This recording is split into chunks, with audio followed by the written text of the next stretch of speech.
Conseil national de l'emploi, de la formation et de l'orientation professionnelle a à peu près 1 an d'existence maintenant.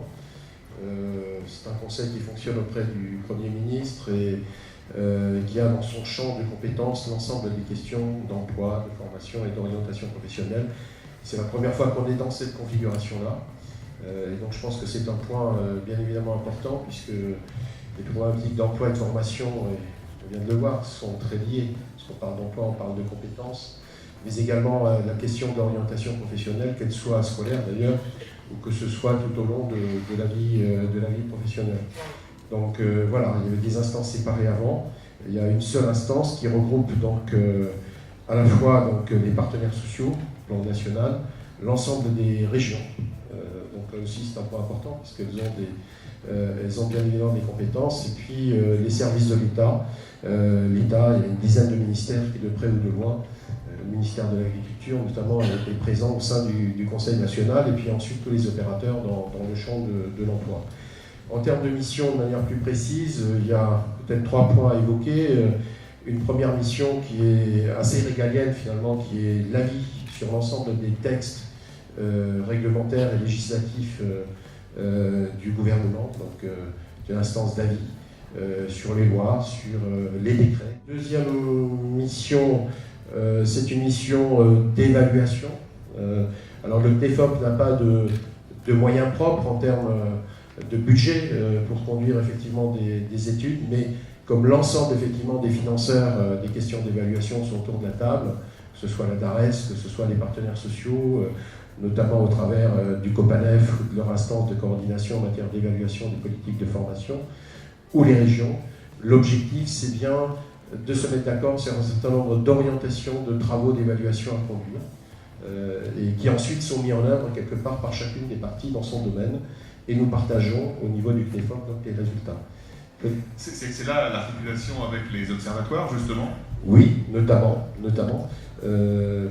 Juste une dernière mission, si vous permettez. La troisième mission, la troisième mission qui est nouvelle, et j'insiste sur ce point-là, c'est une mission finalement de concertation et de coordination entre les différents acteurs.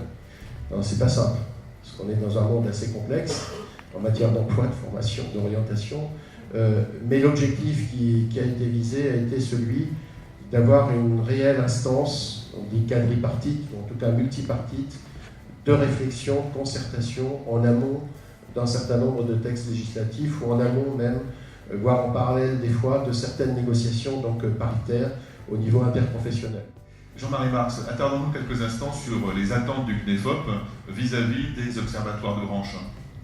Oui, alors vous avez évoqué le lien entre les travaux d'évaluation et les observatoires. Bien évidemment, c'est un point important. Lorsque, dans les priorités, on a des priorités triennales pour 3 ans en matière d'évaluation du CNEFOP, et dans ces priorités triennales, il y a bien évidemment tous les sujets autour des compétences et de l'évolution de l'emploi. Donc il y a bien évidemment un lien avec les observatoires. Ces liens, ils paraissent assez évidents, parce que finalement, les observatoires, c'est à la fois le sujet de l'évolution de l'emploi, le sujet aussi de l'évolution des questions de compétences, des compétences qui sont recherchées, de l'évolution des emplois et des métiers, et que bien évidemment, ça intéresse de très près le Conseil, et ce n'est pas le Conseil directement qui va mener ces travaux, mais c'est au travers effectivement des travaux de France Stratégie, bien évidemment, notamment sur les métiers, ce qui vient d'être présenté, l'évolution de l'emploi, mais aussi des différents observatoires qui existent. Alors, observatoire de branche, effectivement, dans votre champ et dans votre secteur d'activité, mais aussi les observatoires donc, au plan territorial, au plan régional. Les observatoires sont des outils, ce sont vos outils, les outils des branches professionnelles. Je pense que c'est important d'insister sur ce point-là. Les travaux des observatoires sont au premier chef nécessaires aux négociateurs de branche et aux entreprises, bien évidemment en termes de vision, de prospective, de la manière dont les choses donc, évoluent. Nous, on va en tirer au plan national un certain nombre de considérations et d'orientations générales pour justement influencer, avoir des avis sur des décisions qui intéressent plus les dispositifs de formation et les questions d'orientation.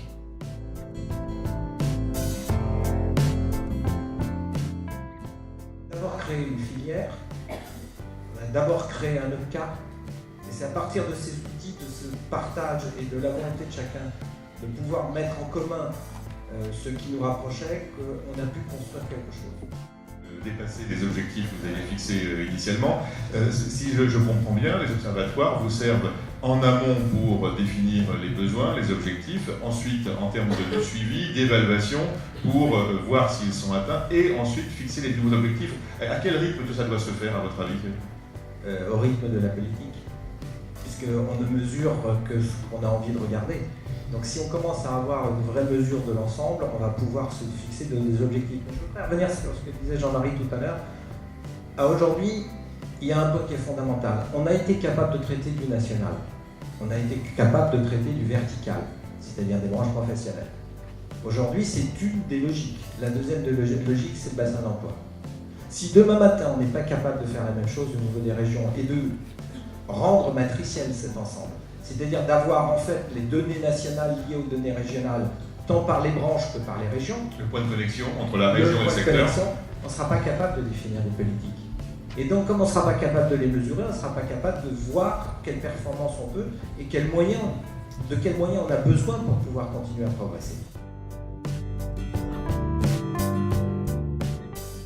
Elle est complètement à l'idée de la construction progressive de la filière, de l'OPCA et maintenant des travaux communs aux observatoires. Les syndicats de salariés que vous représentez par votre mandat sont tout à fait partenaires dans ce paritarisme.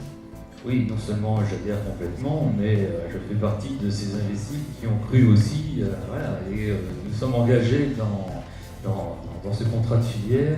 Alors déjà, moi, je voudrais déjà aussi revenir sur l'observatoire, parce que l'observatoire sert à observer, par définition, mais une fois qu'on a dit ça, observer quoi? Non pas des singes, comme disait M. Pic, enfin c'est son métier, mais simplement une population. Les singes, il a dit aussi. Oui, voilà, oui, mais je n'irai pas jusque-là, moi j'ose pas. Mais simplement observer la population qui nous entoure dans le monde alimentaire, et ces observations nous ont permis d'arriver à ce contrat de filière, parce que négocier sur un contrat de filière, négocier sur qui, négocier sur quoi, quand on ne connaît pas la population, quand on ne connaît pas le dossier et les problèmes qui sont liés au secteur alimentaire, je ne vois pas comment on peut discuter, comment on peut négocier sans connaître les besoins dans les diverses professions.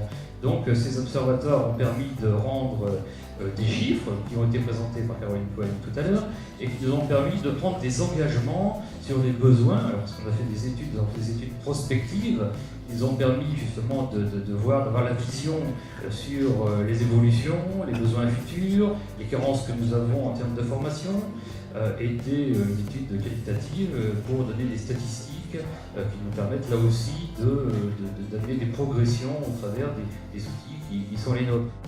À mon point de mutualisation des moyens que vous avez commencé avec l'OPCA, avec le contrat de filière, c'est devenu aujourd'hui incontournable donc pour les observatoires. Vous disiez d'ailleurs vous-même l'observatoire, on en est déjà à parler de l'observatoire du secteur.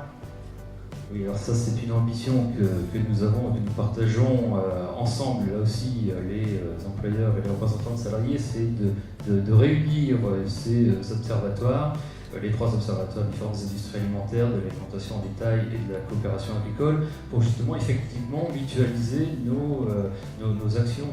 Alors, je prends un exemple, l'étude sur les travailleurs handicapés par exemple, l'insertion des travailleurs handicapés, c'est de la même manière que ces travailleurs handicapés pourraient rentrer dans nos secteurs où l'égalité homme-femme recueille les bonnes pratiques et la même partout dans tous les secteurs. Pourquoi faire 3 études sur le même thème alors que nous pourrions en faire une dans tous les secteurs des activités? Voilà, c'est un exemple de mutualisation et toutes ces études, nous avons besoin de les partager au service des entreprises, pour les négociations par exemple, ça peut les aider à engager des négociations et accompagner ces négociations pour aboutir à des accords qui vont produire leurs effets, et aussi pour nous les représentants des salariés, pour dire voilà, ça peut nous aider là aussi dans la négociation, ça peut nous apporter des idées et aller beaucoup plus loin que nous avons pu et avoir l'occasion d'aller. Nous avons aussi créé le site Alimétier, et le site Alimétier qui est... on le voit à l'écran actuellement. Oui, je le vois apparaître.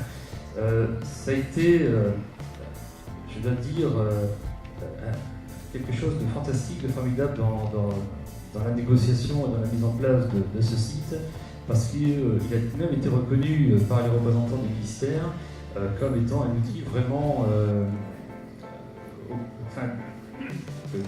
d'actualité, puisque on y retrouve déjà gratuitement dans son contenu, etc. On y retrouve de l'aide à l'emploi, puisqu'il y a une bourse à l'emploi. On y retrouve la liste des différents métiers, des différents secteurs de l'alimentaire, élaborés par les 3 observatoires, ces 3 observatoires, des fiches métiers. Nous avons aussi de l'aide à l'entretien, par exemple l'aide à l'entretien d'embauche par des petits films qui ont été construits, co-construits. Donc vous voyez, le secteur de l'alimentaire est un secteur actif.